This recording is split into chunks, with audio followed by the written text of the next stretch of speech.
జాంకాయల్లో ఈ జాంకాయ కూడా ఉంటుందని నాకు తెలీదు.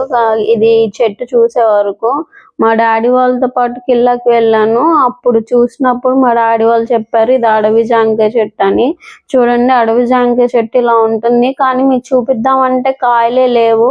కాయలు కూడా ఉంటే బాగుండేది, చూపించేదాన్ని. మీకు ఇంకొక రకం చెట్టు కూడా చూపిస్తాను చూడండి. ఇది పరిక్కాయల చెట్టు అంట. పరికి కాయల చెట్టు. ఇది నేను ఎప్పుడు చూడలేదు, తినలేదు, వినలేదు కూడా. ఇది కూడా మా డాడీ వల్ల చూసి ఆపి ఈ కాయలు భలే ఉంటాయి, పుల్లగా తీయగా ఉంటాయి, పండితే ఇంకా బాగుంటాయి అని చూపించారు. ఇవి కూడా చూడండి, ఇవే నేను టేస్ట్ చేశాను ఫస్ట్ టైం. బాగానే ఉన్నాయి, పుల్లగా తీయగా. మీకు ఈ కాయల గురించి తెలిస్తే తెలిసిన వాళ్ళు కామెంట్ చేసేయండి. లేదా మాకు తెలీదు అంటే ఎప్పుడైనా కిల్లా సైడ్ వెళ్తే రోడ్ సైడే ఉంటాయి పరిక్కాయల చెట్టు. చూసి ఆపి దిగి తినేసేయండి.